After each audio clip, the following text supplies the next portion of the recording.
If you are a new Teespring seller and you're struggling to get the ball rolling and starting getting sales really coming in, then you really need to watch this video because it's one small thing on every Teespring account that if you don't do it right, it can dramatically hold your Teespring account back. Hi everyone, I hope you're all doing well. If you're new here, my name is Greg and I like to talk about online entrepreneurship and sharing the resources that I wish I had along my journey. So if you're interested in making money online, feel free to look around the channel and consider subscribing. In today's video, I'm going to be walking through one very small thing on every Teespring account that if you don't do it, it can dramatically hold your account back. So for all of you guys who have been following this channel for a while, you know that when you are a new seller on Teespring, to get the full effect and all of their marketing and really benefit from Teespring, you have to get what's called a trust score. Now, the trust score is very simple, and I've talked about this many times on the channel before, but the main things you have to do are get a few of your own sales on your Teespring account. You have to stay away from copyright infringement, and do not put spam in your titles and descriptions. Those are the three core principles that you have to do in order to get a trust score. However, there is one more thing that you have to do on your Teespring account in order to get a trust score.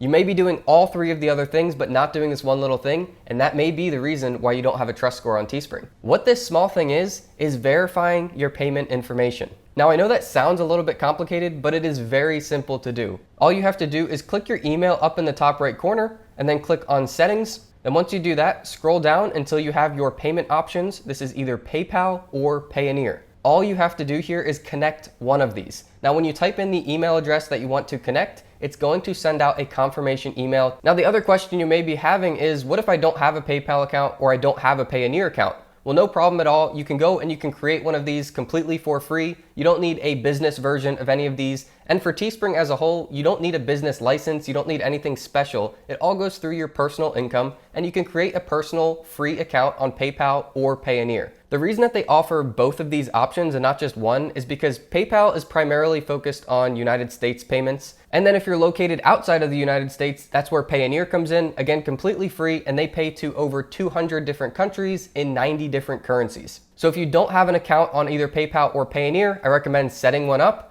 And then the second thing is go over to Teespring and connect it and verify your payment. Now, a common question that I often get in regards to Teespring Trust Score is, when do I know that I have a Teespring Trust Score? So to answer that question, the Teespring Trust Score is an internal metric, meaning that we cannot see it. We cannot see what the score is, if we're in good standing, if we have any violations. Now, I've definitely heard of people reaching out to Teespring and getting confirmation that their trust score is in good standing, but I have never seen them give a specific number of what someone's trust score is. With that being said, there is no direct way for us as Teespring sellers to see our trust score. I really think this would be a cool feature for Teespring to add in the future, and if you think so as well, let me know down in the comments. And maybe we can all get together and share this information with Teespring, and hopefully this feature can come soon. But with that said, the two indirect ways that I recommend to people on how to see if your trust score has likely kicked in or not is, one, going over to the analytics on the left side and then switching from profits over to views. And then you can see if your views are going up, if they are generally higher than usual. In the beginning, before you have a trust score, you're likely not going to have any views on your account. And then once your trust score starts to kick in, you'll notice that your views organically go up. Now, that's definitely an indirect way, and that kind of gives you a general idea. Just know that if you're driving your own traffic from social media, you may see that your views are already going up before you have a trust score set. So this is a very generalized indirect way of seeing. But the second way is going to the Teespring marketplace and seeing if you can find your items. If you do not have a trust score set on your account yet, then it is very unlikely that your designs are going to show up in the Teespring marketplace. Once you do get assigned your trust score, then it is very likely that your designs are going to be showing up in the marketplace. So if you do a search and you find your designs,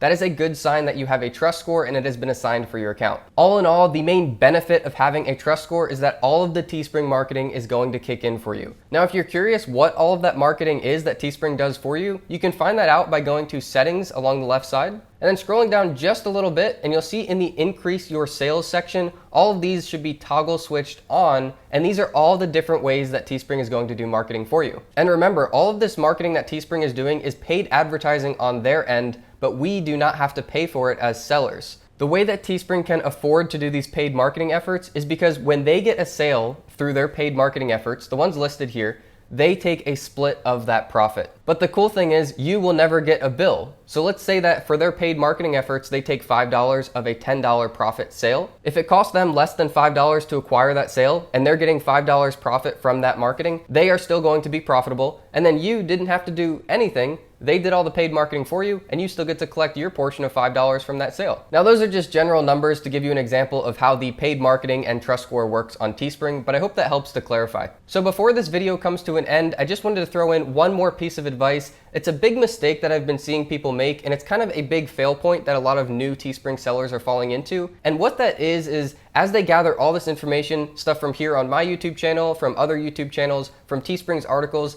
they're getting a lot of information and they're getting well equipped to start on Teespring, but they can't pick a niche to start in. Now, my advice is always just get started. Even if you're starting in a niche that's oversaturated and extremely competitive, you still may get sales. Plus, it's going to teach you so much about actually taking action on Teespring. The hardest part is actually getting yourself started and taking action on these things. So my best recommendation for you is, even if you don't have the perfect niche to start with, go with something you're passionate about or something that a keyword research tool says is pretty good. Just take a risk on it. There are no upfront costs, there's only potential upside, but you can only get there if you're actually going to start and take action. It's always good to remember that any business that you ever get into is always going to be a long-term learning process. And 2, 3, 4 years from now, when you look back on this, you're going to say, wow, I wish I knew back then what I know now. So you're going to learn more along the way, but just make sure that you actually get started. If you guys enjoyed this video, I'm going to link up a couple other videos that are related to Teespring and I think will be very useful for you. If you guys have any questions at all, feel free to let me know down in the comments. And if you enjoyed this video, I really appreciate the thumbs up. All right, guys, that's it for this one. I've got a lot more coming for you, so I'll see you soon.